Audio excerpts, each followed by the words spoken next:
隋唐的园林很丰富，皇家园林从文献记载上，我们至少能够看到很多，比如说这个隋的大兴宫啊，就是原来隋文帝一开始建的这个宫殿，然后后来在唐代叫太极宫，然后太极宫在唐高宗的时候，觉得太极宫这地方比较低洼，比较潮湿，住着不舒服，那么他又规划了一个新的宫殿，就是后来的这个大明宫啊，又建了一组大明宫。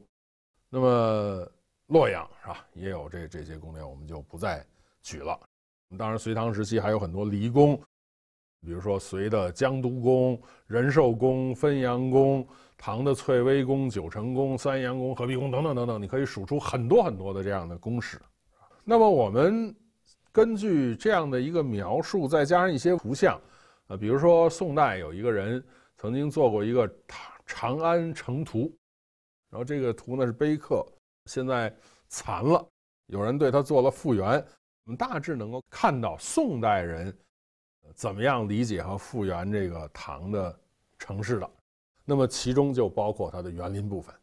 那么当然，唐朝的皇家园林也仍然是尺度很大，奇花异卉，然后里头开大水池，一池三山，仍然是这样的一个形态。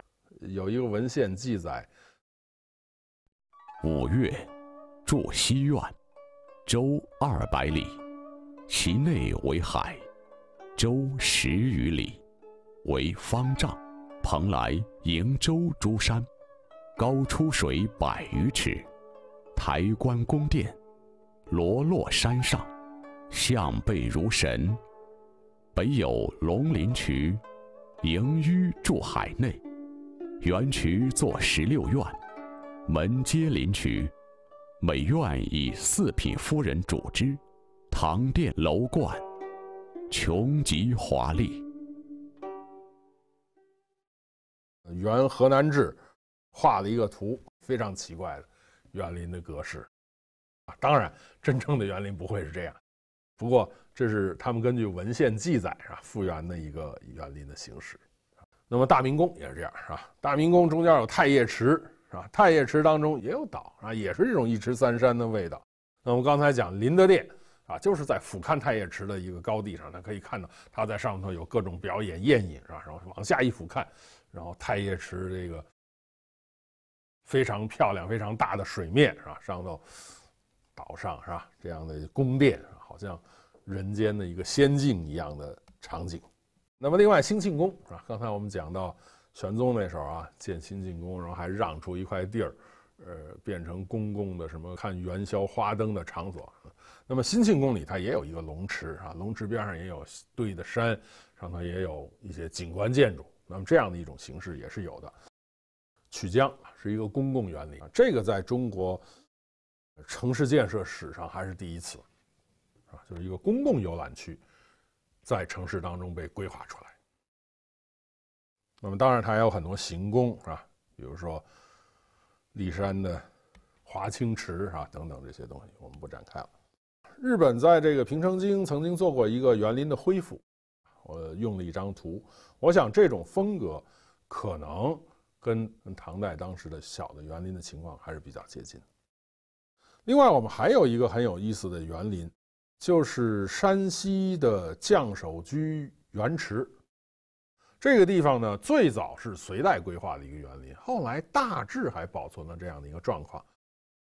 那么我们这儿看到的一张图，上头那张图是人们做的复原研究，下头那张图是现状的情况，但是现状显然是经过了后来很多很多的改动的，但是它的底子是隋代的这个园林啊，隋代的一个官署园林。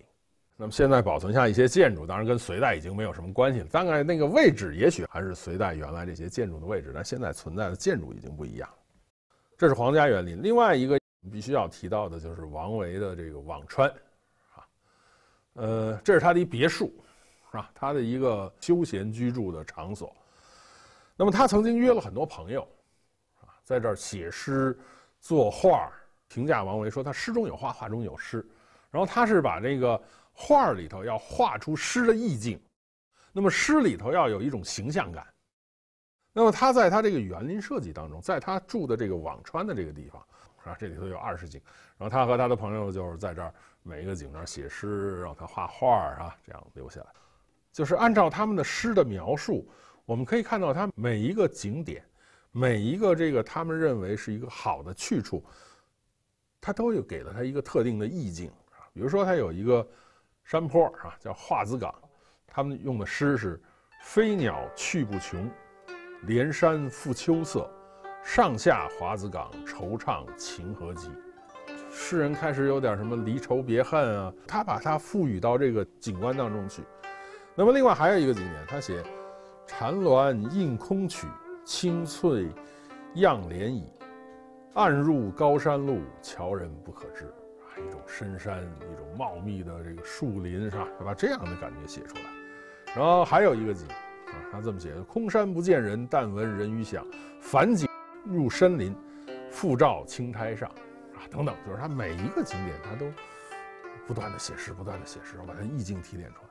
当然，对于王维来说是一个新的东西，他好玩。他作为一个文人，会画画，会写诗，然后他又有这么大一片地，然后他又把它规划出了很多景观，然后他很好玩，很有意思。然后陪着他朋友，带着他的朋友一边走一路聊，然后在这儿野餐、写诗、画画，是吧？很兴奋。那对他来说可能是这样，但是从他这儿开创这种给景观题词，是吧？赋予它一种所谓诗意画境，那么就变成后来所谓文人园林当中常用的手法。